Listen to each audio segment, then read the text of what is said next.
If you've never had a date with the state of Oregon, you should know she can play hard to get. From her shoreline to her tree line, she is one of the world's great beauties. But instead of flaunting it, she prefers a quiet modesty. They say that Falls City, Oregon is a dead end. When you come out of town, you go into the woods.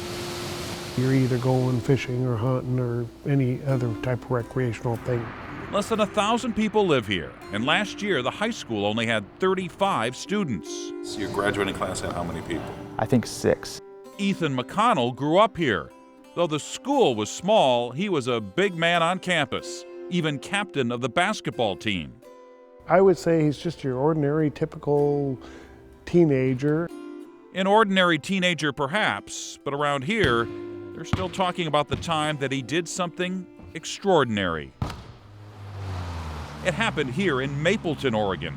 Mapleton isn't any bigger than Falls City, but they do claim to have the world's best burgers and dogs, and a pretty good high school basketball team.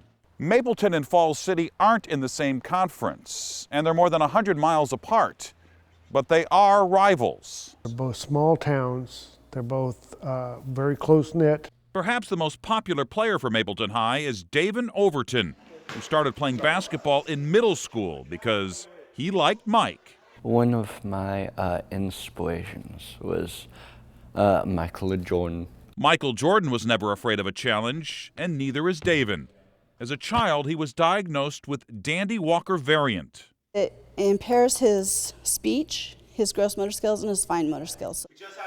The condition is caused by a cyst on his spine, and while he doesn't get a lot of playing time, he is there for every practice and every game. He loves being part of a team, he loves cheering them on, and he loves getting out there and participating and being a part. The old gym at Mapleton has seen its share of great moments, from proms to graduations, but it's never seen anything quite like what happened when Falls City and Mapleton squared off to start the season. Falls City viewed it as a key matchup. I guess even though it's the first game of the season, it kind of tells you how your season's going to go. With Davin cheering his team on, the Sailors took a commanding 15-point lead late in the fourth quarter.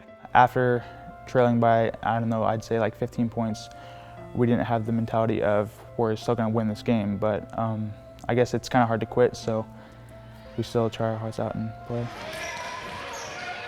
Then a quiet crowd was quiet no more. Coach Adam Decker put Davin in the game. Davin says his specialty is the three-point shot. And over the next few minutes, Davin's teammates did everything they could to get him the ball.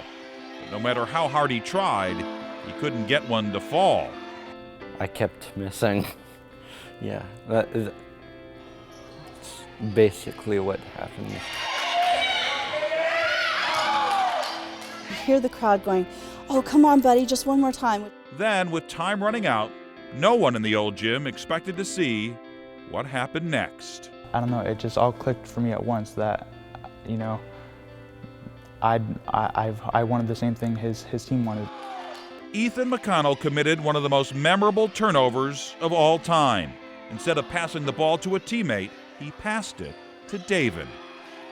Yeah, totally. I wouldn't have expected that at all.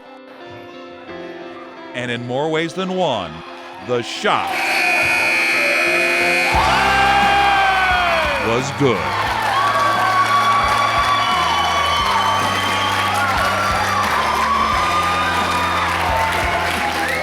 You'd think it was a state championship. It was amazing. It was one of those moments when you're going, oh my gosh, you know, kids are great. Kids are good. To do something like that for a stranger is just immense kindness. Acts of sportsmanship are not premeditated. They happen in the moment and from the heart. Ethan didn't really see it as a big deal until he was heading to the locker room. After like shaking the other team's hands, I had a couple moms like pretty much teary-eyed, coming up to me and telling me thank you for what you've done. Immediately, a sense of pride just came right over me and made me feel like my job was done. Winter is coming again to Oregon, but whispering in the pines is a moment still warming hearts. The news is littered with shootings, war, famine, all of that stuff. But a guy like Ethan really gives me hope. A young man setting an example that you can lose a game and still walk away a winner.